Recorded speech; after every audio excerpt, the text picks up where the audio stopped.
এর জন্য আমাকে যখনই কোনো ইন্টারভিউতে জিজ্ঞেস করা হয় যে আমার এই সময়ে সবচেয়ে পছন্দের অভিনেত্রীকে, আমি নির্দ্বিধায় তার নাম সবসময় বলে থাকি। সে অসম্ভব দারুণ একজন অভিনেত্রী এবং সে যেটা করে মাঝে মাঝে আমি খুব অবাক হয়ে যাই কিভাবে পারে। আমি হয়তো এতটা ভালো পারবো না, বা ওর মতো করে আসলেই কে পারবে। আমি মাঝে মাঝে এই প্রজন্মের জায়গা থেকে মাঝে মাঝে আমি খুব চিন্তায় পড়ে যাই। তো সে দারুণ, তার অনেক কাজ আমরা দেখেছি। আর প্রিয় মালতীতে সে যে অভিনয়টা করেছে বা যাই করেছে সেটা আমাকে খুব বেশি সারপ্রাইজ করেনি, কারণ এটাই এক্সপেক্টেড ছিল। তার নতুন কাজ তো ভাই আমার ওই একই গতানুগতিক উত্তর, খুবই বোরিং উত্তর। নতুন কাজের এখন পর্যন্ত কোনো খবর নেই।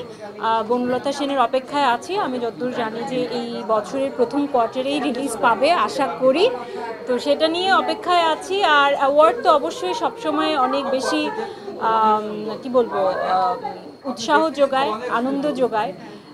তো যারা যারা মনে করেছেন আমি অ্যাওয়ার্ডটি ডিজার্ভ করি তাদেরকে অনেক অনেক ধন্যবাদ। বছরের শুরুটা খুব সুন্দরভাবে শুরু হলো এই অ্যাওয়ার্ড দিয়ে।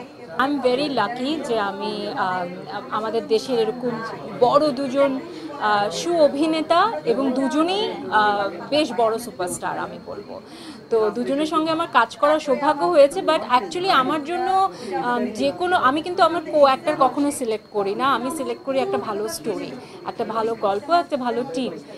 সেখানে আমার কো অ্যাক্টর যেই হবে, আমার কখনো ওরকম কোনো সিলেকশন নাই যে আমি অমুকের সাথে কাজ করব বা এর সাথে কাজ করতে চাই।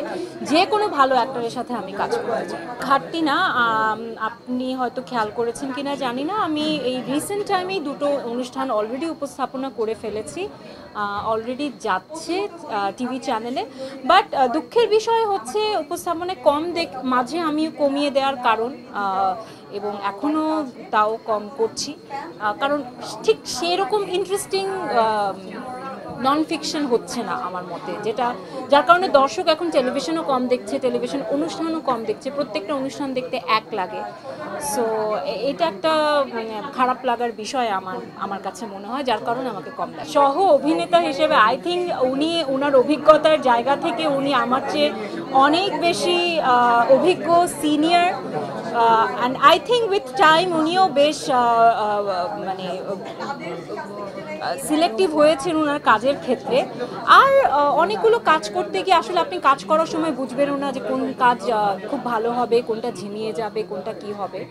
বাট আই থিঙ্ক ওনার প্রত্যেকটা সিনেমাই আসলে বক্স অফিসে সেরকম কি বলবো ঝড় তুলে, আগামীতেও তুলবে। গুঞ্জন আছে কি? আমার কানে কেন আসে না? আমি এরকম কোনো সিনেমায় যদি পার্ট হতে পারি আমার খুব ভালো লাগবে, বাট এটা নিতান্তই গুঞ্জন, এখন পর্যন্ত আমার সাথে কোনো কথা হয় না।